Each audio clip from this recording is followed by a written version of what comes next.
أعوذ بالله من الشيطان الرجيم.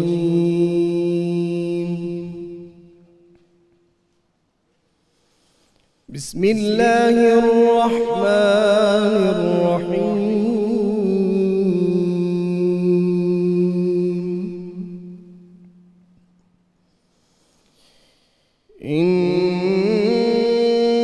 إنما المؤمنون إخوة فأصلحوا بين أخويكم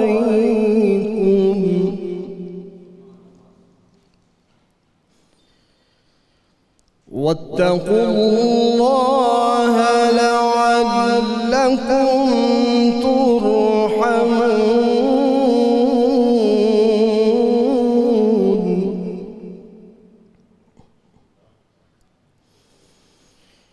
يا أيها الذين آمنوا لا يسخر قوم من قوم عسى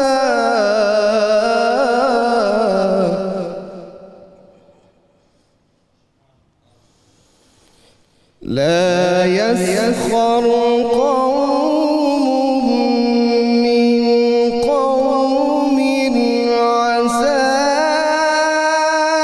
أن يكونوا خيرا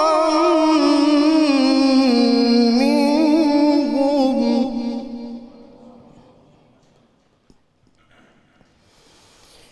ولا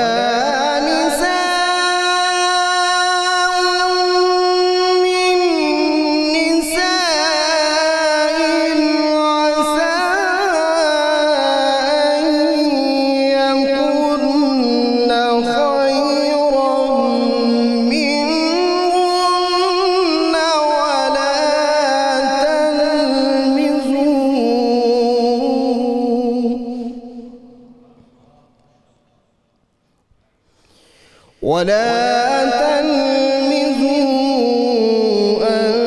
أنفسكم ولا تنابزوا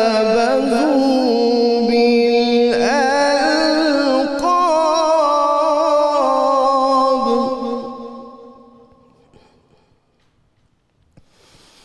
بئس الاسم الفسوق بعد الإيمان ومن لم يتب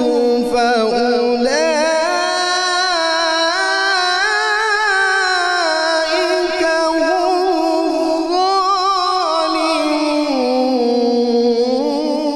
الظالمون. بئس الاسم الفسوق بعد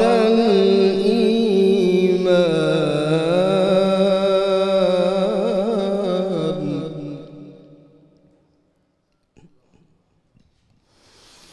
بئس الاسم الفسوق بعد الإيمان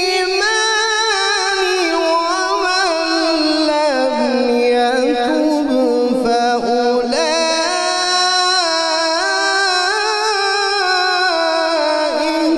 هم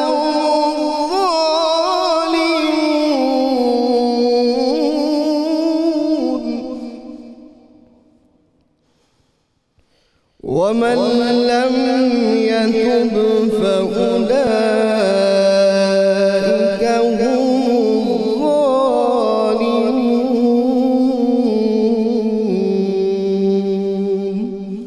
صدق الله العظيم.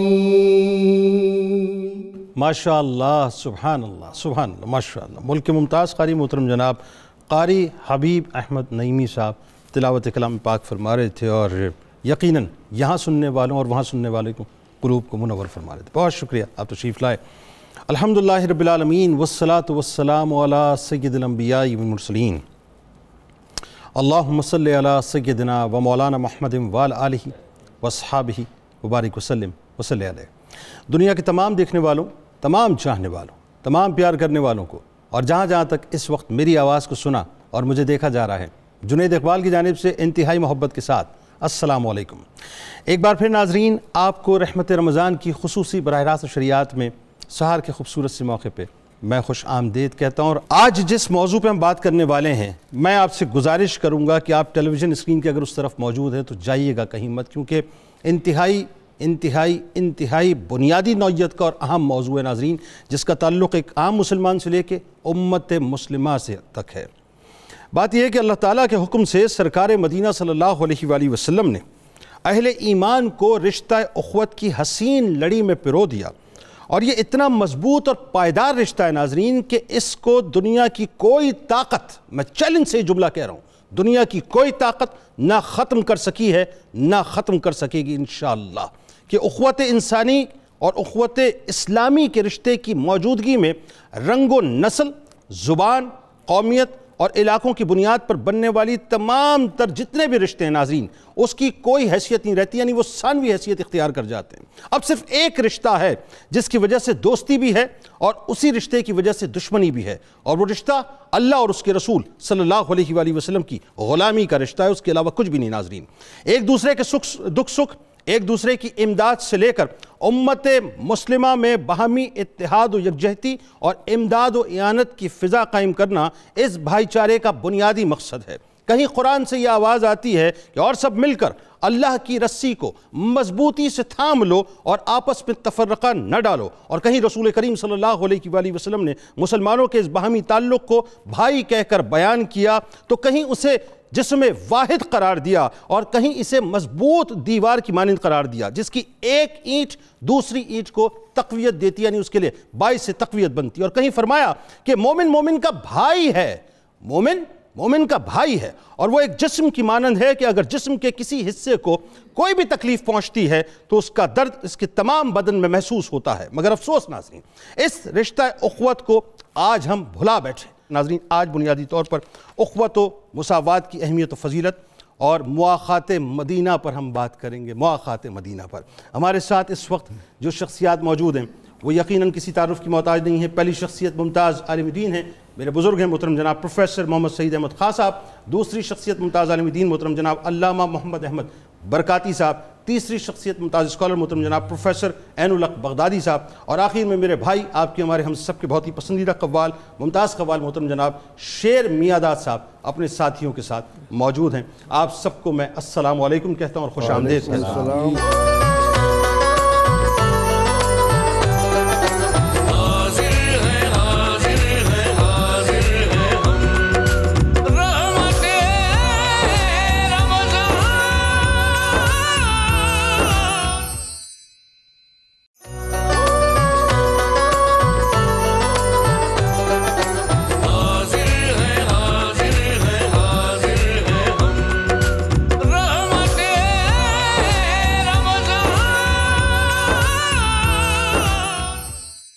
اخوت و مساوات کی اہمیت و فضیلت اور مواخات مدینہ پہ آج بات ہو رہی ہے، اور ظاہر ہے بات کا آغاز تو فرد سے ہوگا، لیکن انشاءاللہ آج جو امت کی ذبح حالی ہے ناظرین، اس پہ بھی ضرور بات کریں گے کہ ایسا کیا کریں صاحب کہ دوبارہ غیرت ایمانی جاگے اور ہم سب ایک ہو جائیں۔ آغاز کرتے ہیں پروفیسر صاحب آپ سے۔ سب سے پہلے تو بتائیے کہ جو اخوت کی اہمیت و فضیلت ہے، قرآن اس بارے میں کیا کہتا ہے؟ بسم اللہ الرحمن الرحیم، اللہم صلی علی محمد وعلی آل محمد وبارک وسلم۔ جنید صاحب، آپ نے ابتدائیہ میں جس طرح لوگوں کے دلوں کے تار ہلانے کی کوشش کی ہے، اس کی روشنی میں چند درد مندانہ باتیں قرآن و سنت کی روشنی میں بھی عرض کرنا چاہتا ہوں۔ بسم اللہ۔ اللہ رب العزت نے رمضان کو قرآن کا مہینہ قرار دیا ہے۔ شہر رمضان الذی انزل فیہ القرآن۔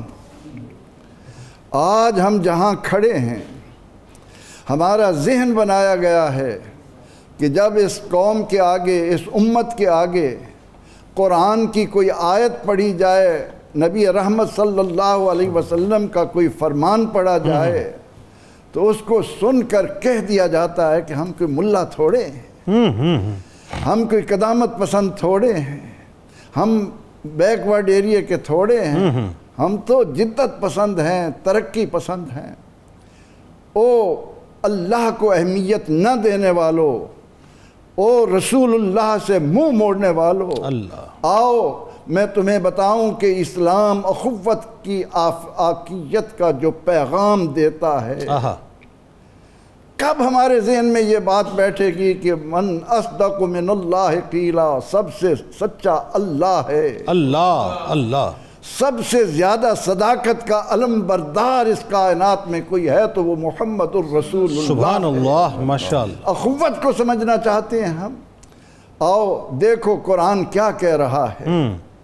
قرآن کہتا ہے یا ایہا الناس، اے لوگو، انا خلقناکم من ذکر و انثی، ہم نے تمہیں ایک مرد اور ایک عورت سے پیدا کیا۔ اللہ، جعلناکم شعوبا و قبائل، ہم نے تمہیں قوموں اور قبیلوں میں محض اس لیے بانٹا لتعارفوا ان اکرمکم عند اللہ اتقاکم، تمہاری اصل پہچان تو تقوی کی صورت میں تھی۔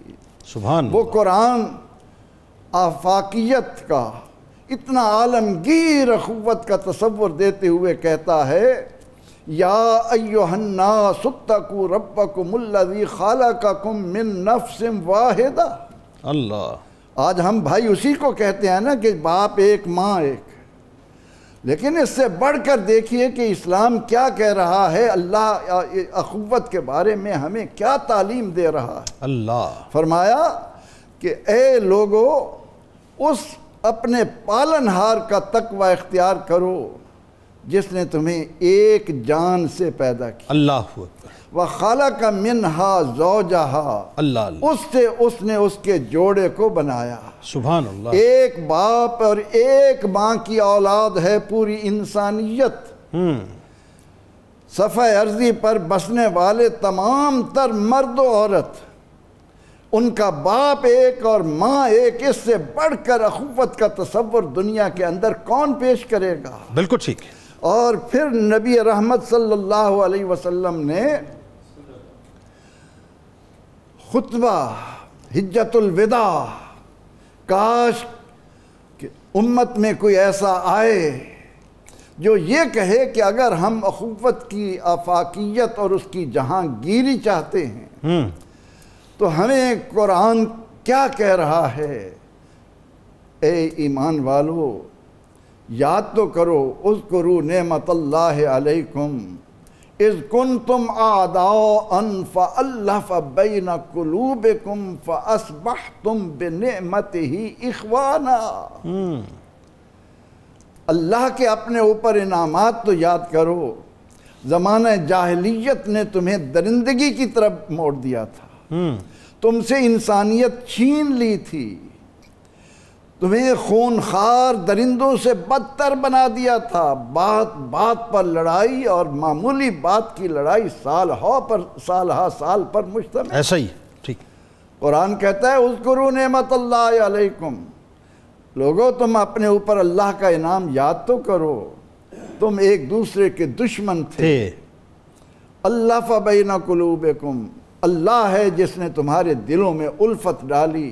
فَأَصْبَحْتُمْ بِنِعْمَتِهِ إِخْوَانًا، پھر تم اس نعمت کے صدقے میں کیسے بھائی بنے۔ اللہ، سبحان اس اخوت کو دیکھنے کے لیے مسلمان صحابہ کرام رضوان اللہ علیہ مجمعین کی حیات طیبہ، قرآن کہتا ہے اِنَّمَا الْمُؤْمِنُونَ إِخْوَةٌ، آہا، سبحان اللہ، یہ تو کلمے کی بنیاد پر ہے، اللہ اکبر۔ لیکن اس سے پہلے، کلمے سے پہلے اسلام کا تقاضا یہ ہے کہ صفحہ ارضی پر بسنے والی ساری اولاد آدم اپن میں آپ کو ایک دوسرے کا بہن بھائی سمجھے۔ ایک باپ کی اولاد، ایک ماں کی اولاد ہوتے ہوئے تم کیوں بکھر گئے، کیوں ایک دوسرے کے دشمن ہو گئے؟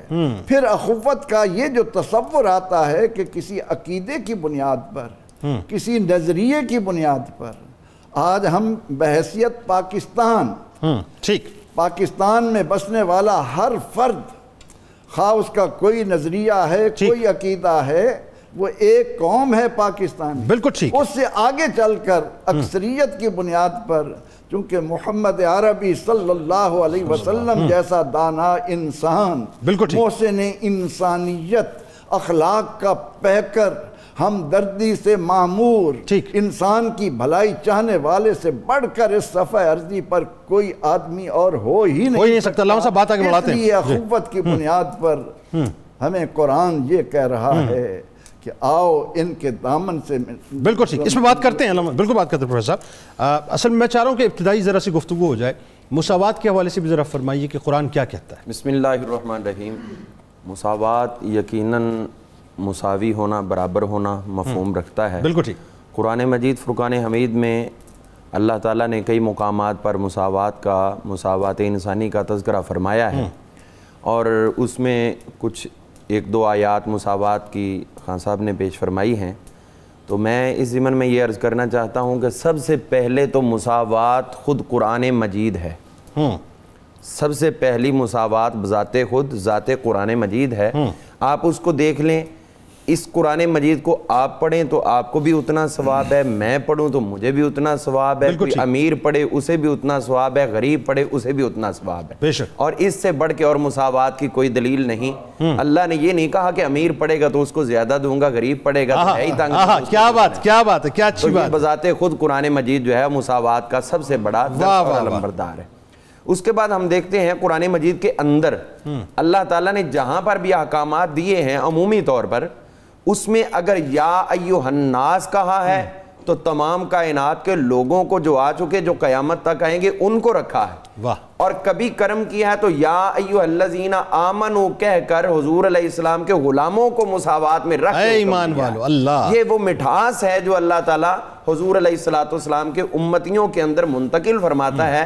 اے وہ لوگ جو مجھ پر اور میرے محبوب پر ایمان رکھتے ہیں، آگے حکم دے دیا، ماہ سیام ہم پر گزر رہا ہے تو یہ بھی یہی درس دے رہا ہے، یا ایھا الذین آمنوا کتب علیکم الصیام، اے ایمان والو تم سب پر روزے فرض کیے گئے ہیں۔ یہ نہیں کہ عربیوں پر الگ سے ہیں، ہم پر الگ سے ہیں، دوسروں پر اور قسم کے، ہمارے ساتھ اور قسم کے، وہ افطاری کریں تو اور ثواب، ہم کریں تو اور ثواب نہیں۔ یہاں پر بھی یا ایھا الذین آمنوا کا ایک ہی جملہ جو ہے اس نے ہمیں مساوات کے اس اعلیٰ درجے پر پہنچا دیا ہے کہ جہاں پر فرمایا لعلکم تتقون، پہلے بھی رکھ گئے، اگر انہوں نے روزے رکھے ہیں تو اجر ان کے بھی تھے، تم رکھو گے قیامت تک کے لیے اجر ہم نے تمہارے بھی رکھا۔ یعنی مساوات ایسا کہ عبادات میں بھی مساوات، جی، اور عبادات کے اجر میں بھی مساوات۔ اب یہ نہیں دیکھا جائے گا کون بڑا ہے کون چھوٹا، تقوی کی بنیاد پہ بات ہوگی۔ تو وَأَقِیمُوا الصَّلَاةَ وَآتُوا الزَّکَاۃَ، یہ جملے بھی ہر عبادت کے اندر، اربوں پتی ہے تو اس کو بھی ریشو وہی ہے زکوٰۃ دینے کی، اگر کسی کے پاس 2-4 لاکھ روپے ہے تو اس کے پاس بھی ریشو وہی دی گئی ہے۔ حالانکہ ہم یہ نہیں کہتے کہ پہلی امتوں میں جو مساوات کی کمی تھی، بلکہ ان پہ کہیں اللہ کسی رنگ میں کرم، کسی رنگ میں کرم، جس طرح کے پہلے 10% کا جو ہے وہ زکوٰۃ کا نظام رہا بنی اسرائیل کے اندر، اور پھر آ کر جو قارون پہ اس پہ 1% لگا دیا گیا، لیکن ادھر مثال اسلام کے اندر نظر نہیں آئے گی، سب کو یکساں رکھا گیا ہے۔ تو اسی طرح اللہ تعالیٰ نے قرآن مجید فرقان حمید میں ارشاد فرمایا وَلَقَدْ كَرَّمْنَا بَنِي آدم، وَلَقَدْ کرمنا بنی آدم، ہم نے آدم علیہ السلام کی تمام اولاد کو عزت عطا کر دی۔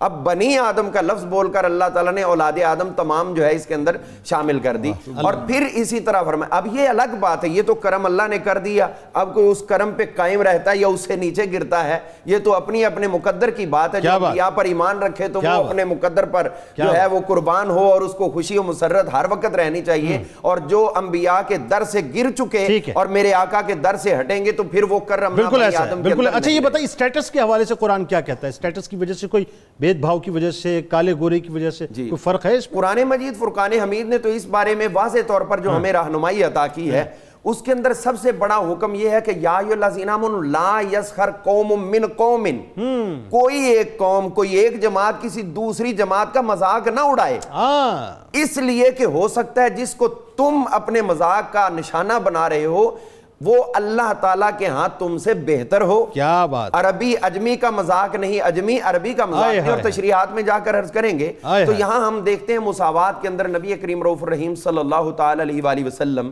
آپ نے جو خود قرآن مجید کی تلاوت فرمائی اور آپ مصلی امامت پر کھڑے ہوتے تھے تو وہ اپنے کرم سے جو ثواب تھا وہ تو الگ تھا ہی، لیکن اس کے ساتھ یہ بھی تو تھا کہ کہ چاہے یار غار صدیق اکبر کے پیچھے پڑھے نماز، اجر درجہ تو ان کا وہ الگ سے رہا قرب مصطفیٰ کا، لیکن کہا پیچھے پڑھنے والوں 27 کا ثواب تمہیں ہے، آج کے امام کے پیچھے پڑھو تو 27 کا ثواب تمہیں بھی ہے۔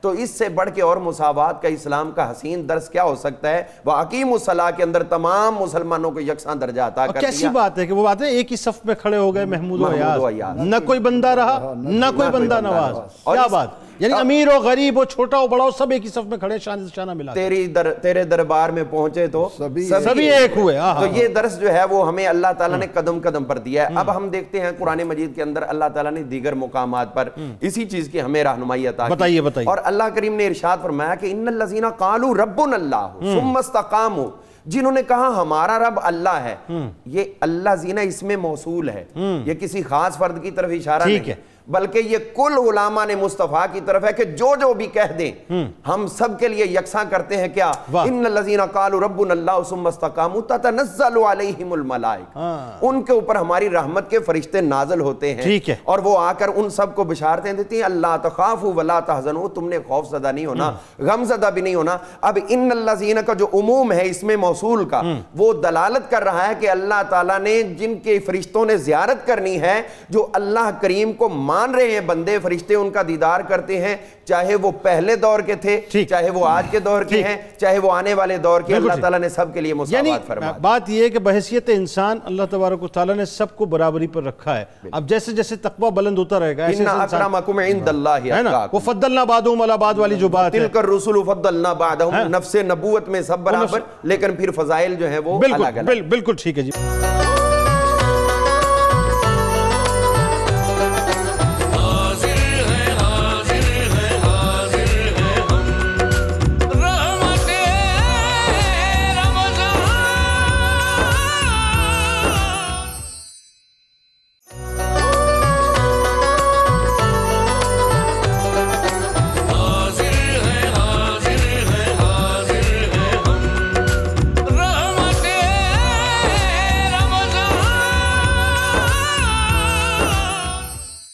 بغدادی صاحب آپ ذرا کلام فرمائیے کہ یہ جو اخوت ہے احادیث کی روشنی میں بڑی تفاصیل ملتی ہیں، ذرا بھائی چارگی پہ بات تو کیجئے کہ شاید ہو سکتا ہے ہمارے اندر یہ جو لسانیت کے بت کھڑے ہوئے ہیں، یہ جو تعصب کے بت کھڑے ہوئے ہیں، یہ جو فرقہ واریت کے بت کھڑے ہوئے ہیں، یہ جو قبائل کے کمیونٹی کے بت کھڑے ہوئے ہیں، سب تو سارے بت تو گرا دیے جائیں گے صاحب، پھر آخر میں تو ایک ہی شناخت رہ جانی ہے، بتائیے ذرا۔ جی بسم اللہ الرحمن الرحیم۔ جنید صاحب بہت شکریہ، اور آپ کا جو آج کا موضوع ہے اس کی تابانیوں سے، اخوت و مساوات، اس کی تابانیوں سے امت مسلمہ کا چہرہ اس وقت پوری دنیا کے اندر اور تمام امتوں کے اندر تاباں ہے اور روشن ہے۔ بالخصوص یہ ٹاپک جو ہے آج کے جو زمانے کی ضرورت بھی ہے، اور ہمیں اس سے وہ تربیت بھی بنیادی حاصل کرنی ہے، اور جس جگہ سے کسی امت کا کہیں زوال ہوتا ہے تو انہی چیزوں کو پکڑ کے پھر اس کو عروج پر لایا جا سکتا ہے۔ تو یقیناً اس وقت امت مسلمہ کے اندر یہ بہت بڑی کمی بھی ہے، اور اس کمی کو پورا کرنے کے لیے یقیناً یہ اصلاح کا بہت بڑا پہلو ہے، جس کو آپ اپنے اس چینل سے اور اس جگہ سے آپ اس کو چلا رہے ہیں جناب۔ اللہ رب العزت ہمیں اس کے اوپر عمل کی توفیق عطا فرمائے۔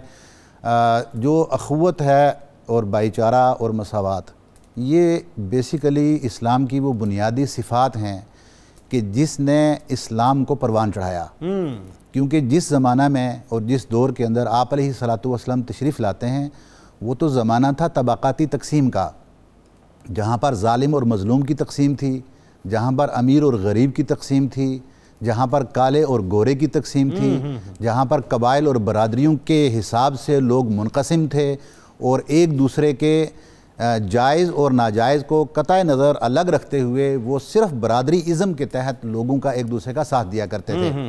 ایسے میں آپ علیہ الصلوۃ والسلام نے جو دین متعارف کروایا، اس کی یہ بنیادی صفات میں سے تھا اخوت کا پہلو اور برابری کا پہلو، اور آپ علیہ الصلوۃ والسلام نے اس مقام کے اوپر مسلمانوں کو آپس میں وہ درجہ دیا اور وہ بھائی چارہ دیا کہ جو آج تک اور قیامت تک مسلم امہ کے لیے یہ ان کی خاص صفت رہے گی، اور یہی ان کی کامیابی کی ضامن بھی ہے۔ اگر مسلمان اس صفت کو صحیح معنوں میں ایڈاپٹ کر لیتے ہیں تو اس وقت بھی مسلمان کامیاب اس وجہ سے ہوئے، اور جہاں پر بھی انہوں نے اس صفت کو مضبوطی سے تھامے رکھا وہ کامیاب رہے، اور قیامت تک بھی اگر وہ کامیاب ہونا چاہتے ہیں تو وہ اسی صفت کو لیں گے۔ بالکل۔ آپ علیہ الصلوۃ والسلام نے بڑے واضح الفاظ کے اندر فرمایا، آپ نے فرمایا کہ المسلم اخو المسلم، جو مسلمان ہے وہ مسلمان کا بھائی ہے، اور اس میں یہ جو بھائی چارہ ہے اس کی جو بنیادی صفت ہے وہ اسلام ہے۔ اس کے اندر بنیادی صفت یہ نہیں بیان کی گئی ہے کہ آپ جو صرف ایک ماں اور باپ کی اولاد میں سے پیدا ہونے والے ہیں تو بس وہ آپ بھائی بھائی کہلائیں گے، بلکہ صرف وہ رشتہ دے دیا کہ جس نے بھی یہ کلمہ طیبہ پڑھ کر وہ سلامتی کے اندر داخل ہو گیا، امن میں داخل ہو گیا اور خود معاشرے کے لیے سلامتی بن گیا، یہ سب لوگ ایک دوسرے کے لیے بھائی بھائی ہیں۔ یعنی مسلمان اگر ایک بالکل ایکسٹریم ایسٹ پہ رہتا ہو، دوسرا ایکسٹریم ویسٹ پہ رہتا ہو، تو وہ سب بھائی، ساؤتھ میں ایکسٹریم رہتا ہو اور نارتھ میں ایکسٹریم رہتا ہو، بھائی ہے، جب کلمہ پڑھ لیا تو بھائی ہے۔ یہی بنیادی صفت ہے کہ مسلمان اور اخوت کا یہی تو سب سے بڑا فائدہ ہے، اور اس کے فوائد میں جو مورخین نے یا جو شارحین نے یا شارحین حدیث نے لکھا وہ یہی ایک فائدہ لکھا ہے کہ مسلمان دنیا کے کسی بھی کونے میں بستا ہوگا، معاشرتی اعتبار سے وہ اپنے دوسرے مسلمان بھائی کا بھائی ہے۔ سبحان اللہ۔ اور فرمایا کہ اب یہ جو مسلم ہے اس کا تقاضا کیا ہے؟ فرمایا کہ لا یظلمہ، مسلمان جو جس کو بھائی بھائی قرار دیا گیا وہ کبھی اپنے دوسرے مسلمان بھائی کے اوپر ظلم نہیں کرے گا۔ اب یہ بنیادی صفت ہے اس رشتہ اخوت کے اندر، ہمیں اس لیے پرویا گیا کہ ہم اپنے ملک کے اندر، اپنے گھر کے اندر، اپنی سوسائٹی کے اندر، اپنے ایز اے قوم بستے ہوئے یا ایک دوسرے ملک اور دوسرے ملک کی قوم کے اعتبار سے بھی کوئی کسی کے اوپر ظلم نہیں کرے گا۔ اس رشتے میں جب پروئے جائیں گے، دوسرا فرمایا کہ وَلَا يَحْذُلُهُ، پھر وہ کبھی اس کو اکیلا نہیں چھوڑے گا۔ اللہ، کہ آج کے زمانے میں آپ دیکھ لیں کہ ہم آپس میں بھی ایک پڑوسی بھائی ہے یا ہمارے محلے میں بسنے والا کوئی مسلمان بھائی اگر مظلوم ہوگا تو ہم اس مظلوم کا ساتھ نہیں دیں گے، اس کے اوپر ظلم ہو رہا ہے ہم چپ ہو گئے، اپنا راستہ پکڑ کے الگ ہو جائیں گے۔ صحیح۔ اسی طریقے سے آج اگر ممالک کے اعتبار سے آپ لے لیں تو ایک مسلمان ملک کسی دوسرے مسلمان ملک کو مظلوم دیکھ کر اس کا ساتھ نہیں دے رہا، اس نے اس کو اکیلا چھوڑ دیا ہے۔ آپ کے سامنے اس وقت ہے عراق تباہ ہو چکا، سیریا تباہ ہو چکا، لیبیا تباہ ہو چکا، اور کئی اور ممالک ہیں جو تباہی کے دہانے پر پہنچ چکے ہیں۔ اس پہ بات کریں گے زبو علی پہ انشاءاللہ۔ لیکن بہت سارے اور ملک ہیں جو ان کا ساتھ نہیں دے رہے، ان کو اکیلا چھوڑ دیا۔ آپ علیہ الصلوۃ والسلام نے اخوت کے اس رشتے میں پروتے ہوئے یہ فرما دیا کہ مسلمان بھائی تو ہے ہی وہ ہے جو اپنے بھائی کو کبھی اکیلا نہیں چھوڑتا۔ اچھا، جسم کی مانند بھی تو کہا نا، جسم کی مانند بھی تو کہا نا کہ کسی ایک حصے کو اگر تکلیف ہو۔ جی، آپ علیہ الصلوۃ والسلام نے اسی طرف یہ اشارہ فرمایا نا کہ جو مسلمان ہیں وہ سارے کے سارے وہ ایک جسد کی مانند ہیں، ایک جسم کی مانند ہیں۔ اذا اشتکا عضو، اگر کوئی ایک عضو اس میں سے کوئی ایک پارٹ جسم کے حصے میں سے اگر کوئی شکایت کرتا ہے، یعنی اس کو کوئی تکلیف کوئی درد ہوتی ہے تو داعی لہو سائر جسدہ بالسہر والحمى، فرمایا کہ اس جسم کے اندر اگر ایک انگلی میں پین ہو رہی ہے، ایک ناخن کے اندر پین ہو رہی ہے، اگر صرف جسم کا ایک بال اکھاڑ لیا جائے تو اس وقت وہ سارے کا سارا جسم وہ شکایت کرے گا، وہ درد اور بخار کے اندر مبتلا ہو جائے گا، وہ نیند میں نہیں آ سکے گا، بے چینی کی کیفیت میں چلا جائے گا۔ یعنی اس کا مطلب میں آپ سے سمجھنا چاہتا ہوں بات کو، جسم سے مراد اگر میں اس کو بالکل ہی یہ سمجھ لیجئے کہ عام سطح پہ لوں تو اگر ہم ایک خاندان ہیں، چونکہ آپس میں بھائی ہیں تو ایک جسم کی طرح ہیں، خاندان میں کسی کو تکلیف ہو سب کو محسوس ہوگی، ایسا ہی ہوگا نا؟ یہ مثال بیسیکلی دینے کا مطلب یہ تھا کہ اللہ رب العزت یا آپ علیہ الصلوۃ والسلام یہ ڈسکوری میتھڈ ہے کہ اس کے ذریعے سے ٹیچنگ کا ایک میتھڈالوجی میں آتا ہے کہ آپ کسی کو کوئی پریکٹیکل ایگزامپل یا کنکریٹ میٹیریل کے ذریعے سمجھاتے ہیں۔ ٹھیک ہے، اب کنکریٹ میٹیریل یہ تھا کہ ہمارے پاس ہمارا جسم ہے اور ہم اسی سے بہتر سمجھتے ہیں کہ اس کے ساتھ کیا ہوتا ہے۔ ٹھیک ہے، آپ نے فرمایا آپ کی جسم کی انگلی کٹے گی تو پورے جسم میں درد ہوگا، اس طریقے سے فرمایا کہ پوری امت مسلمان جہاں جہاں بس رہی ہے وہ ایک جسم کی مانند ہے۔ میں وہی عرض کر رہا ہوں، اب امت مسلمان کے اگر گھر کے اندر کسی ایک فرد کو آپ دیکھیں، ہمارے گھر میں ہمارے بچے کو اگر تکلیف ہو مائکرو لیول سے میکرو لیول تک میں بات سمجھنا چاہ رہا ہوں، یہ حدیث مبارکہ مائکرو لیول سے میکرو لیول تک اپلائی ہوتی ہے۔ اگر بچے کو گھر میں تکلیف ہے تو پورا گھر پرابلم میں چلا جائے گا۔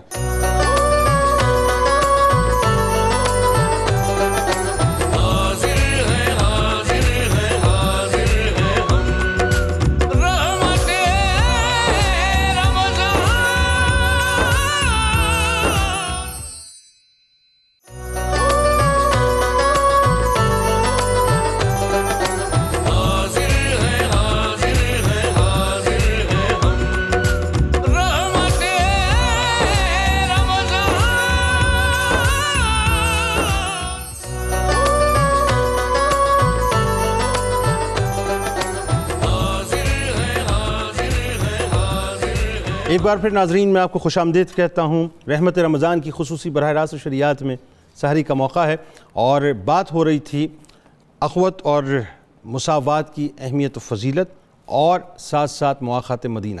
اب مواخات مدینہ پہ بات کرتے ہیں کہ میرے آپ کے سرکار علیہ السلام نے کس انداز سے 45 مہاجرین کو اور 45 انصار کو آپس میں بھائی بنایا، اس کے بنیادی مقصد کیا تھا؟ جی پروفیسر صاحب بتائیے۔ حضور نبی اکرم رحمت عالم صلی اللہ علیہ وسلم سے بڑھ کر نہ کوئی منصوبہ ساز ہے، نہ کوئی سپہ سالار ہے، نہ حکمران ہے، نہ کوئی اور۔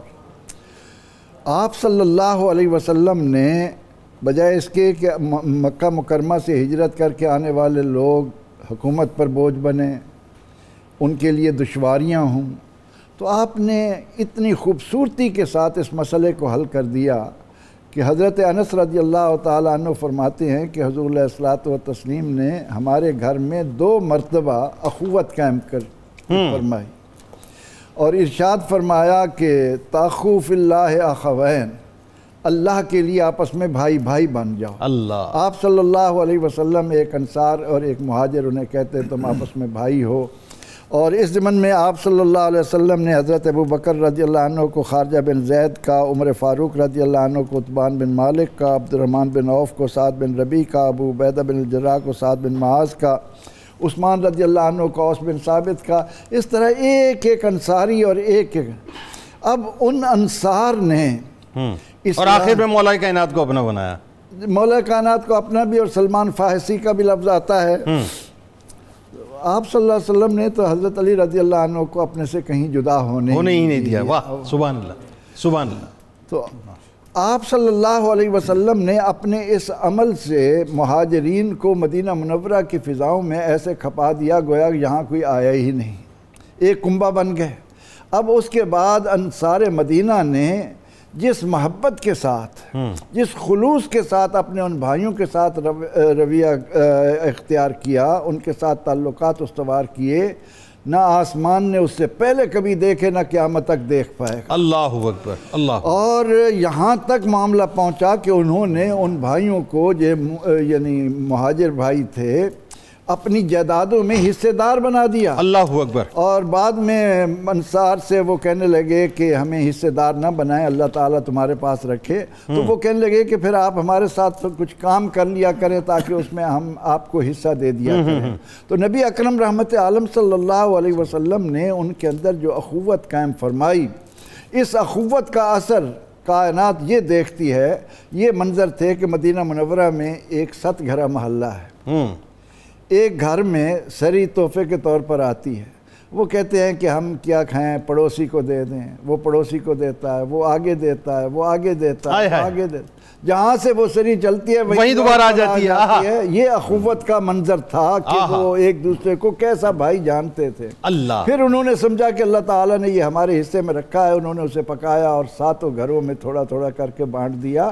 تو نبی اکرم رحمت عالم صلی اللہ علیہ وسلم نے اس اخوت کے ذریعے قیامت تک آنے والے اہل ایمان کو ایک لاہ عمل عطا کر دیا کہ جہاں کہیں بھی اس طرح کا موقع بنے، جس طرح پاکستان کے اندر بھی موقع آیا، تاکہ آنے والے کو احساس ہی نہ ہو کہ میں کسی اجنبی میں جا رہا ہوں، بلکہ بنی آدم آزا یک دیگرند کہ در آفرینش ز یک جوہرند گر عضو بدرد آورد روزگار دیگر عضوہارا نہ ماند قرار، تاکہ وہ لوگ ایک جان بن کر رہیں اور معاشرتی زندگی میں خوبیاں اور جیسے آپ نے کہا کہ حضور علیہ السلام نے فرمایا کہ مومن کے لیے دیوار کی مانند، ایسا ہی جس طرح ایک اینٹ دوسری اینٹ کو سہارا دیتی چلی جاتی ہے، اسی طرح ایک مسلمان دوسرے مسلمان کے لیے سہارا بنتے ہوئے سوسائٹی کو مضبوطی اور استحکام کی طرف لاتا ہے۔ تو نبی رحمت صلی اللہ تعالی علیہ وسلم نے اپنے اس عمل سے ایک ایسی فضا قائم کر دی کہ جہاں کسی کو اجنبیت محسوس ہی نہ ہوئی، اور چند دنوں کے اندر ایسے لگا کہ گویا وہ لوگ اسی مدینہ منورہ کی رہائشی تھے، یہاں کی آبادی تھی، باہر سے نہیں آئے تھے۔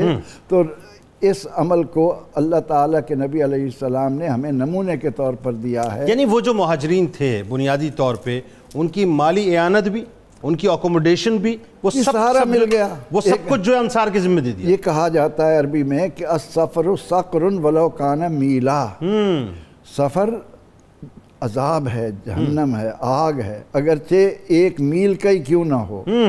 ایک تو ہے نا کہ سفر و وسیلۃ الظفر، لیکن جہاں دقت آتی ہے، اب میں ایک ایسی جگہ پر پہنچا ہوں جہاں مجھے کوئی جاننے والا نہیں، میرے پاس وسائل بھی بہت تکلیف ہے، بہت تکلیف ہے، تو میرے لیے ایک دم کتنی مشکلات پیدا ہوتی ہیں۔ وہاں سرکار علیہ السلام نے انصاریوں کو کھڑا کر دیا، آپ صلی اللہ علیہ وسلم نے انہیں اس طرح سے کھڑا کیا کہ وہ انہیں حقیقی بھائیوں سے بڑھ کر محبت کر کے سبحان اللہ۔ علامہ صاحب میں ایک بات آپ سے عرض کروں سوال کے طور پہ، جب بنو نزیر کو جلا وطن کیا گیا تو ان کی جو مزروعہ زمینیں تھیں سرکار علیہ السلام کے قبضے میں آئیں، تو سرکار علیہ السلام نے کیا خوبصورت بات ارشاد فرمائی کہ اگر تم چاہو، یعنی انصاریوں سے مخاطب ہو کے، کہ بنو نزیر کی زمین کو تمہارے اموال کے ساتھ ملا کر تمہارے اور مہاجرین کے درمیان تقسیم کر دوں، اور اگر تم چاہو تو تمہارے اموال تمہیں واپس کر دیے جائیں، اور جو مفتوحہ زمین ہے وہ صرف مہاجرین میں تقسیم کر دی جائے۔ اب دیکھیں وہاں پر کیا کمال جملے انصاریوں نے فرمائے کہ یا رسول اللہ صلی اللہ علیہ وآلہ وسلم، یہ بنو نزیر کی مزروعہ زمینیں تو حضور سب کی سب ہمارے مہاجر بھائیوں میں تقسیم فرما دیں،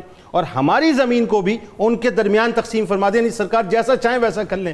کیا محبت کی انتہا ہے کہ کائنات اس سے پہلے نہ دیکھتی ہے نہ اس کے بعد مثال پیش کر سکتی ہے۔ جی یہ اصل میں اللہ تعالیٰ کا جو فرمانے علی شان ہے، وَاعْتَصِمُوا بِحَبْلِ اللَّهِ جَمِيعًا وَلَا تَفَرَّقُوا کا عملی مصداق۔ اللہ کسی بھی معاملے میں انہوں نے اگر اختلاف ہوا ہی نہیں ہے اور بالفرض ہو گیا ہے تو آقا کریم علیہ السلام کی خدمت میں پیش کیا، اور یہ تو سراپا محبت ہے۔ اور آپ دیکھیے یہی کچھ جو ہوا، حضور صلی اللہ علیہ وسلم نے جب ان کو بھائی بھائی بنا دیا، یہ حضور صلی اللہ علیہ وسلم کی ایک اسٹریٹجی بھی ہے۔ آپ نے ہجرت کے بعد جو ہے ایک دوسرے سے ان گروہوں کی اجنبیت کو ختم کر دیا، ایک دوسرے کو الگ الگ سمجھنا شروع کر دیں۔ کیونکہ جو مکہ سے رہنے والے مہاجرین تھے ان کے ذہنوں میں ایک برتری کا احساس تھا کہ ہم سارے عرب میں معتبر ہیں، لیکن دل میں یہ خیال آیا کہ یار ایک تو ہم اتنے بڑے سردار اور اب ان لوگوں کے آگے آ کے ہم رہے ہیں اس طرح، تو ان کا وہ احساس ختم کیا، اور یہ جو لوگ تھے کہیں ان کے ساتھ تعاون کرتے بوجھ نہ سمجھنے لگے، تو بھائی بھائی بنا کر ان کے دلوں میں بھی آپ نے اپنائیت پیدا کر دی۔ یعنی سیاسی، سماجی، معاشی، معاشرتی حوالے سے ایک امت بنا کے مضبوط کر دیا کہ دکھ سکھ خوشی غم سب ایک ساتھ کر دیں۔ بالکل اسی طرح ایک دوسرے کو آپ نے یشد بنیان بعض بعضھا کا جو عملی مصداق بنایا ہے ایک دیوار کی اینٹوں کی صورت میں۔ تو پھر جب غزوہ خیبر ہوا تو اس وقت جو یہ صحابہ اکرام رضوان اللہ علیہم مجمعین مہاجرین تھے، تو انہوں نے وہ ساری زمینیں جو کچھ بھی تھا امانت کے طور پر جو لی ہوئی تھی وہ ان کو واپس کر دی، حالانکہ انہوں نے مستقل دی تھی لیکن انہوں نے اس کو امانت سمجھ کر ہی رکھا ہے۔ ایک بات میں توجہ چاہوں گا، حضور صلی اللہ علیہ وسلم نے یہ جو مواخات کروائی ہے یہ کروائی ہے مہاجرین میں اور انصار۔ ٹھیک ہے، جب حضرت مولا علی المرتضیٰ شیر خدا آخر میں بچے 45 میں سے، تو اب ان کو حضور صلی اللہ علیہ وسلم جب وہ روئے آنکھوں سے آنسو آئے کہ میرا تو ادھر بھائی کوئی نہیں، تو آپ نے فرمایا انت اخی فی الدنیا والآخرہ، آپ میرے دنیا میں بھی بھائی ہو اور آخرت میں بھی بھائی ہو۔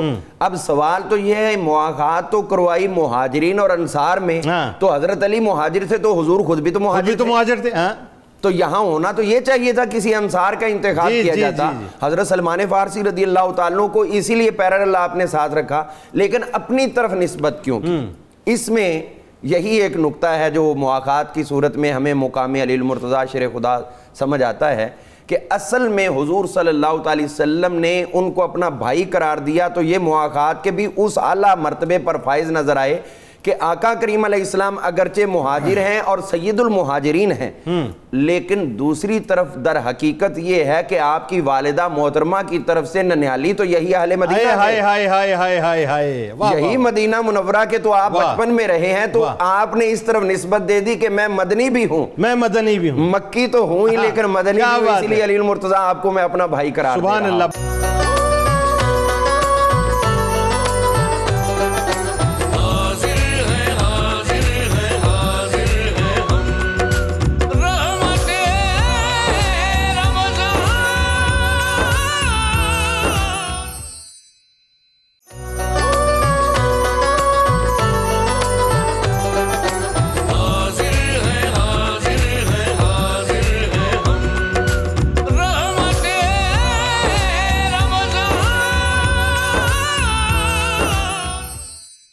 یہ جو گراس روٹ لیول سے سرکار علیہ السلام نے، جیسا کہ میں نے آپ کو بتایا کہ پورا نظام مرتب کر دیا، اخوت کے ذریعے سے، مساوات کے ذریعے سے. اب آپ یہ دیکھیے کہ اب آپ اس کو آہستہ آہستہ گریجولی اوپر کی سطح پہ لے جائیں، یعنی فرد کی سطح، خاندان، کمیونٹی، معاشرہ، ملک، دین امہ کی سطح پہ لے جائیں. جو ذبو حالی ہے، میرے سرکار تو پوری رات رویا کرتے تھے امت کے لیے. یا ایہا المزمل اتر گئے، قدمین شریفین متورم ہو جایا کرتے تھے. ملانے کا مقصد یہ تھا کہ ایک ہوتے. ہم تو کئی ایک ہو گئے صاحب، جغرافیہ میں، سرحدوں میں تقسیم کر دیا. کس جگہ آ کے کھڑے ہو گئے ہم؟ جنید صاحب دیکھیں، بڑی آپ نے خوبصورت بات سے اس کا آغاز کیا کہ وہ زمانہ اگر آپ علیہ الصلوۃ والسلام سے پہلے کا جو دور جاہلیت تھا، اگر اس کو ہم لے لیں تو اس کے اندر یہ ساری برائیاں موجود تھیں. گویا کہ اگر ہم اس کو مختصر جملے میں بند کریں تو وہاں اجتماعیت نہیں تھی، انفرادیت تھی. یعنی لوگ اپنی افراد کے مفادات کے تحت کام کرتے تھے، اجتماعی مفادات کے تحت کام نہیں کرتے تھے. اب اجتماعی مفادات تو یہی ہے نا، اخوت و مساوات، کہ جب آپ ایک دوسرے کا خیال رکھیں گے تو آپ کا بھائی چارہ پورا ہوگا. جب آپ اپنا خیال رکھیں گے تو پھر بھائی چارہ تو قائم نہ ہوا.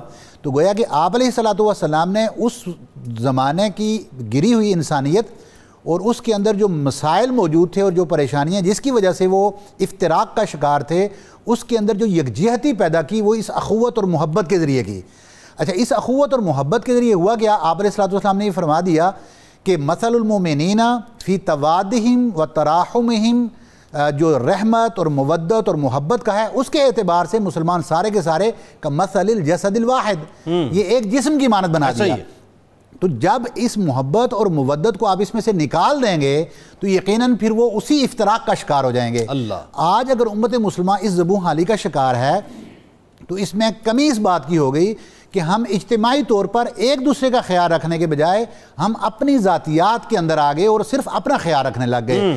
ہر کوئی اپنے مفادات کا حامی بن گیا. وہ انفرادی سطح پر اگر ہم اپنے معاشرے کو لے لیں، اس کی ذبو حالی کا سبب ہو تو میں ایک فرد کا ذمہ دار ہوں، میں اپنا ذمہ دار ہوں. میں یہ خیال نہیں رکھ رہا کہ میرے گھر میں، میرے معاشرے میں، میرے رشتہ داروں کے اندر اور آس پاس کیا آ رہا ہے. دین اسلام نے تو ہمیں سب کچھ سکھایا کہ آپ اپنے گھر کے اندر بھی خیر دینار ما انفقتہ علی اہلک، بہترین دینار وہ ہے جو تو اپنے گھر والے پر خرچ کرے گا. اقربا پروری اور جو صلہ رحمی ہے اس کا بھی درس دے دیا کہ آپ نے اس کا بھی خیال رکھنا ہے. گویا کہ تمام ان اسلامی اصولوں کے اوپر ہم جب چلیں گے تو اس کے اندر اخوت اور بھائی چارہ آ جائے گا. یہ سارا معاشرہ ایک دوسرے کے ساتھ جڑ جائے گا. آخری بات مختصراً بتا دیجئے کہ یہ جو حدیث مبارکہ آپ نے ابھی سنائی ہے کہ جسم کی مانند ہے، جسد کی مانند ہے، ایک عضو میں اگر مطلب تکلیف ہو جائے تو پورا جسم جو ہے وہ تکلیف دہ ہو جاتا ہے. تو اس کا مطلب یہ ہوا کہ ہم تو امت مسلمہ جو ہے وہ اپنے آپ کو بچا رہی ہے ان تمام باتوں سے، صرف نظر کر رہی ہے. ایک مختصر سا اس کے اندر ایک حل ہے جو آپ علیہ الصلوۃ والسلام نے عطا فرمایا. ظاہری بات ہے ہم جب مرکز سے، جس طرح بات ہو رہی تھی، مرکز سے دور ہو گئے اور ان بنیادی تعلیمات سے جب ہم ہٹ گئے تو یقیناً وہ والے ثمرات ہم نہیں سمیٹ سکیں گے اور وہ ایک جسم نہیں بن سکیں گے. آپ علیہ الصلوۃ والسلام نے اس کا ایک حل عطا فرمایا. آپ نے فرمایا کہ لن يدخل الجنہ حتی تؤمنوا، آپ جنت میں داخل نہیں ہو سکتے جب تک آپ ایمان نہیں لے آتے. فرمایا کہ وَلَن تُؤْمِنُوا حَتَّى تَحَابُوا، اور آپ اس وقت تک مومن نہیں ہو سکتے جب تک کہ آپ ایک دوسرے کے ساتھ محبت نہ کریں. آپس میں ہم مسلمان بھائی جب بھائی بھائی نہ بن جائیں اور ایک دوسرے کے ساتھ محبت نہ کرنے لگ جائیں تو اس وقت تک ہم مومن نہیں ہو سکتے. آپ نے فرمایا کہ الا ادلکم علی شیء لو فعلتموہ تحابوا، میں آپ کو کسی ایسی چیز کے بارے میں نہ بتاؤں کہ اگر آپ اس کو کرنے لگ جائیں تو آپ آپس میں ایک دوسرے کے ساتھ محبت کرنے لگ جائیں گے. تو آپ نے فرمایا افشوا السلام، اسلام جو ہے اور سلام، سلامتی، اس کو پھیلانا شروع کر لیں. اللہ، جب ہم ایک دوسرے کے لیے سلامتی بن جائیں گے تو یہ سارا معاشرہ سلامتی بن جائے گا، اور جب یہ سارا معاشرہ سلامتی بن جائے گا تو سیدنا عمر بن خطاب رضی اللہ تعالیٰ عنہ کی روایت ہے، آپ علیہ السلام نے فرمایا قیامت کے دن کچھ لوگ ہوں گے، ان کے چہرے نور کے ہوں گے، وہ نور کے ممبروں پر بیٹھے ہوئے ہوں گے، اور شہداء اور صالحین جو لوگ ہیں وہ ان کے اس مرتبے کے اوپر رشک کر رہے ہوں گے اور ان کی تعریفات بیان کر رہے ہوں گے. فرمایا وہ لوگ کون ہوں گے؟ ان کی بات مکمل ہو جائے ان کی. جی فرمایا وہ لوگ کون ہوں گے؟ تو فرمایا کہ وہ لوگ ہوں گے جو اللہ کی خاطر اس دنیا کے اندر رہتے ہوئے ایک دوسرے کے ساتھ محبت کریں گے. بالکل میں ایک جملے میں یہ کہنا چاہتا تھا کہ اخوت و مساوات کی رمز کو نہ پہچاننے والے اس بات میں غور کریں کہ سندھ کو باب الاسلام کیوں کہا جاتا ہے. بالکل ٹھیک، بالکل ٹھیک. آپ تینوں آپ کا بہت شکریہ، آپ تشریف لائے.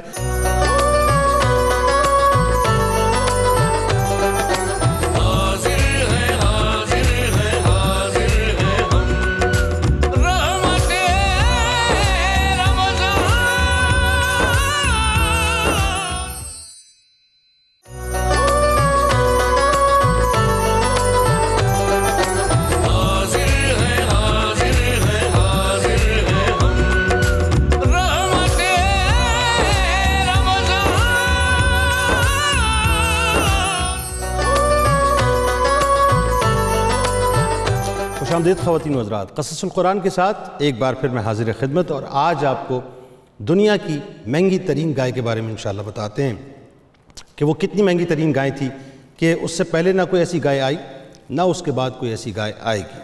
ناظرین کرام، یہ انتہائی اہم ترین اور نہایت ہی شاندار قرآنی واقعہ ہے، اور اسی وجہ سے قرآن مجید کی اس سورہ کا نام سورہ بقرہ یعنی گائے والی سورہ رکھا گیا ہے۔ اس کا واقعہ یہ ناظرین کہ بنی اسرائیل میں ایک بہت ہی نیک اور صالح بزرگ اور ان کا ایک بچہ تھا جو کہ نابالغ تھا۔ ہوا یہ کہ آپ کے پاس ایک بچیا تھی، یعنی چھوٹی گائے تھی۔ اس بزرگ نے اپنی وفات کے قریب اس بچیا کو جنگل میں لے جا کر ایک جھاڑی کے پاس یہ کہہ کر چھوڑ دیا کہ یا اللہ، میں اس بچیا کو اس وقت تک تیری امانت میں دیتا ہوں جب تک کہ میرا بچہ بالغ نہ ہو جائے۔ اس کے بعد اس بزرگ کی ناظرین وفات ہو گئی، اور بچیا چند دنوں میں بڑی ہو کر درمیانی عمر کی ہو گئی، اور بچہ جوان ہو کر اپنی ماں کا بہت ہی فرمانبردار اور انتہائی نیکوکار بچہ ثابت ہوا۔ اس نے ناظرین ایک بڑا عجیب کام کیا ہوا تھا، اپنی رات کو 3 حصوں میں تقسیم کیا ہوا تھا۔ ایک حصے میں وہ سوتا تھا، ایک حصے میں وہ اللہ کی عبادت کرتا تھا، اور ایک حصے میں وہ ماں کی خدمت کیا کرتا تھا۔ روزانہ صبح جنگل میں جا کر لکڑیاں کاٹ کر لاتا اور اس کو فروخت کر کے 1/3 رقم صدقہ کر دیتا، 1/3 رقم اپنی ذات پر خرچ کرتا، اور 1/3 رقم اپنی والدہ کو دے دیا کرتا تھا۔ ایک دن ناظرین لڑکے کی ماں نے کہا کہ میرے پیارے بیٹے، تمہارے باپ نے میراث میں ایک بچیا چھوڑی ہے جس کو انہوں نے فلاں جھاڑی کے پاس جنگل میں خدا کی امانت میں سونپ دیا ہے۔ اب تم اس جھاڑی کے پاس جاؤ اور جا کر اس طرح سے دعا کرو کہ اے حضرت ابراہیم و اسماعیل و اسحاق علیہ السلام کے خدا، تو میرے باپ کی سونپی ہوئی امانت مجھے واپس دے دے۔ ہوا یہ ناظرین کہ اس بچیا کی جو نشانی تھی وہ بھی آپ کی والدہ نے آپ کو بتائی کہ وہ پیلے رنگ کی ہوگی اور اس کی کھال انتہائی چمکدار ہوگی، جیسے سورج کی کرنیں اس میں سے نکل رہی ہوں گی۔ یہ سن کر لڑکا جنگل کی طرف اس جھاڑی کے پاس گیا، اور جیسے ہی دعا مانگی تو فوراً گائے دوڑتی ہوئی اس کے پاس آ کر کھڑی ہو گئی، اور یہ اسے پکڑ کر گھر پر اپنی ماں کے پاس لے آیا۔ اچھا جی، اب اس نے کہا کہ ماں نے اسے بتایا کہ تم اس گائے کو لے جا کر بازار میں 3 دینار میں فروخت کر ڈالو، لیکن کسی گاہک کو بغیر میرے مشورے کے مت دینا۔ ان دنوں ناظرین بازار میں گائے کی جو قیمت تھی وہ تقریباً 3 دینار کے قریب تھی۔ بازار میں ایک گاہک آیا جو در حقیقت فرشتہ تھا۔ اس نے کہا کہ میں گائے کی قیمت تمہیں 3 دینار سے زیادہ دوں گا، لیکن میری ایک شرط ہے، تم ماں سے مشورہ کیے بغیر گائے میرے ہاتھوں فروخت کر ڈالو۔ لڑکے نے کہا کہ تم خواہ کتنی ہی زیادہ قیمت مجھے دو، مگر میں اپنی ماں سے مشورے کے بغیر ہرگز اس گائے کو تمہارے ہاتھ پہ فروخت نہیں کروں گا۔ لڑکے نے ناظرین جا کر سارا ماجرا اپنی ماں کو جب بیان کیا تو ماں نے کہا کہ یہ گاہک شاید کوئی فرشتہ ہوگا ہے بیٹا، تم اس سے مشورہ کر لو، ہم اس کو یعنی اس سے مشورہ اس طرح سے کر لو کہ ہم اس گائے کو ابھی فروخت کریں یا نہ کریں، یا بعد میں کریں یا ٹھہر جائیں، یعنی یہ ساری باتیں میں نے اس کو سمجھائی اور بھیج دیا۔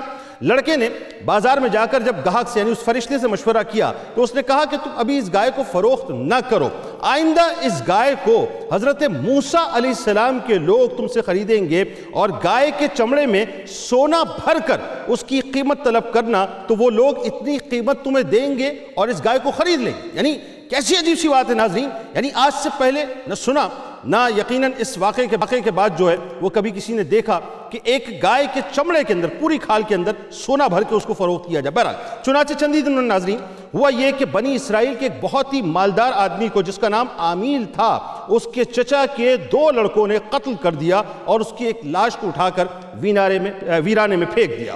صبح کو ناظرین قاتل کی جب تلاش شروع ہوئی، جب کوئی سراغ نہ ملا تو کچھ لوگ حضرت موسیٰ علیہ السلام کی خدمت میں حاضر ہوئے اور قاتل کا پتہ پوچھا تو آپ نے فرمایا کہ تم لوگ ایک گائے ذبح کرو اور اس کی زبان یا دم کی ہڈی لاش کو مارو تو وہ زندہ ہو کر خود ہی اپنے قاتل کا نام بتا دے گا۔ یہ سن کر بنی اسرائیل نے گائے کے رنگ، اس کی عمر وغیرہ کے بارے میں بحث شروع کر دی، اور بالآخر جب وہ اچھی طرح سے سمجھ گئے کہ فلاں قسم کی گائے چاہیے تو ایسی گائے کی تلاش شروع کر دی، یہاں تک کہ جب یہ لوگ اس لڑکے کی گائے کے پاس پہنچے تو ہو بہو ایسی ہی گائے کو اس کو پایا۔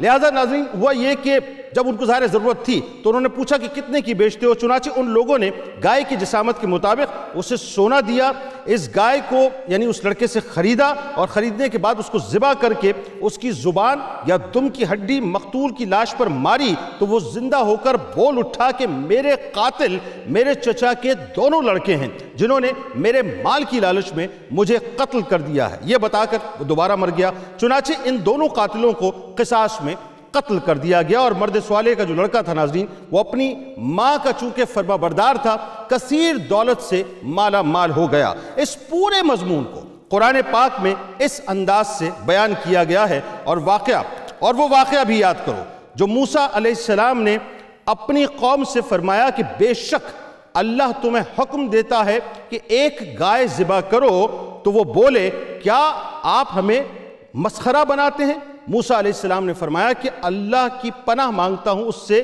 کہ میں جاہلوں میں سے ہو جاؤں، کہ تب انہوں نے کہا کہ آپ ہمارے لیے اپنے رب سے دعا کریں کہ وہ ہم پر واضح کر دے کہ وہ گائے کیسی ہو۔ موسیٰ علیہ السلام نے کہا کہ بے شک وہ فرماتا ہے کہ وہ گائے نہ تو بوڑھی ہو اور نہ بالکل کم عمر بلکہ درمیانی عمر کی یعنی راس ہو، پس اب تعمیل کرو جس کا تمہیں حکم دیا گیا ہے۔ وہ پھر بولے اپنے رب سے ہمارے حق میں دعا کریں وہ ہمارے لیے واضح کر دے کہ اس کا رنگ کیسا ہو۔ موسیٰ علیہ السلام نے کہا کہ وہ فرماتا ہے کہ وہ گائے زرد رنگ کی ہو، اس کی رنگت خوب گہری ہو، ایسی جاذب نظر ہو کہ دیکھنے والوں کو بھلی لگنے لگے۔ اب انہوں نے کہا کہ آپ ہمارے لیے اپنے رب سے درخواست کیجئے کہ وہ ہم پر واضح فرما دے کہ وہ کون سی گائے ہے، کیونکہ ہم پر گائے کا جو معاملہ ہے وہ مشتبہ ہو گیا، یعنی مشتبہ ہو گئی ہے، اور یقیناً اللہ نے چاہا تو ہم ضرور ہدایت یافتہ ہو جائیں گے۔ موسیٰ علیہ السلام نے کہا اللہ تعالیٰ فرماتا ہے وہ کوئی گھٹیا گائے نہیں بلکہ یقینی طور پر ایسی اعلیٰ گائے ہو جس سے نہ زمین میں ہل چلانے کی محنت لی جاتی ہو نہ کھیتی کو وہ پانی دیتی ہو، بالکل تندرست ہو، اس میں کوئی داغ دھبا نہ ہو۔ انہوں نے کہا کہ اب آپ ٹھیک بات لائے ہیں، پھر انہوں نے اس کو ذبح کیا حالانکہ وہ ذبح کرتے معلوم نہ ہوتے تھے۔ اور جب نے ایک شخص کو قتل کر دیا پھر تم آپس میں اس کے الزام میں جھگڑنے لگے، اور اللہ وہ بات ظاہر فرمانے والا تھا جسے تم چھپا رہے تھے۔ پھر ہم نے حکم دیا کہ اس مردہ پر اس گائے کا ایک ٹکڑا مارو، اسی طرح اللہ مردوں کو زندہ فرماتا ہے یا قیامت کے دن مردوں کو زندہ کرے گا اور تمہیں اپنی نشانیاں دکھاتا ہے تاکہ تم عقل و شعور سے کام لو۔ بات یہ ناظرین آپ دیکھیں کہ کیا کمال دو چار باتیں، اس میں ذرا درس ہدایت کے حوالے سے میں دو چار باتیں آپ سے عرض کرتا ہوں۔ ایک تو یہ کہ اس واقعے سے بہت ہی حیرت انگیز اور نصیحت خیز باتیں ہمیں معلوم ہوتی ہیں، جس میں سے چند باتیں میں آپ کے سامنے رکھ رہا ہوں۔ کہ ایک تو یہ کہ خدا کے نیک بندوں کو چھوڑے ہوئے جو مال ہوتے ہیں ناظرین، اللہ تبارک و تعالیٰ اس میں بے انتہا برکت عطا فرماتا ہے۔ یعنی آپ دیکھ لیجئے کہ وہ جو بچیا تھی وہ بچیا ایک خاص وقت میں اس نیک بندے نے چھوڑی تھی، لیکن اللہ تبارک و تعالیٰ نے اس نیک بندے کی برکت سے اس کے وارثوں کے لیے اتنی اس میں برکت عطا فرما دی کہ بعد میں جا کے وہ بے شمار دولت کا ضامن بنی۔ دوسری بات، اس مرد صالح کی اولاد پر شفقت کرتے ہوئے بچیا کو اللہ تبارک و تعالیٰ نے اس کی امانت میں، یعنی جس کے چونکہ اللہ کی امانت میں سونپا تھا تو اللہ تبارک و تعالیٰ نے اس امانت کو لوٹا دیا اور اسی انداز سے لوٹا دیا۔ یعنی اللہ والوں کا یہ طریق ہوتا ہے کہ وہ اللہ پر بھروسہ کرتے ہیں اور بھروسہ کر کے اللہ کی ذات پر ایسا ایمان رکھتے ہیں کہ اللہ کے امان میں دے دیا، اب اللہ تعالیٰ اس کو بہتر کر کے ہمیں لوٹا دے گا۔ تیسری بات ناظرین، ماں باپ کی فرما برداری اور خدمت گزاری کرنے والوں کو اللہ تبارک و تعالیٰ غیب سے بے شمار رزق عطا فرمایا کرتا ہے۔ یعنی آپ دیکھیے کہ اس یتیم بچے نے صرف ایک بات جو اس کی ماں نے کہی تھی کہ تم اتنے پیسوں میں اس کو فروخت کر دینا، لیکن فروخت کرنے سے پہلے مجھ سے آ کر پوچھ ضرور لینا، یعنی اجازت لے لینا۔ وہ اپنی ماں کے پاس گیا، فرشتے نے کہا کہ پوچھنا مت، مجھے فروخت کر دینا۔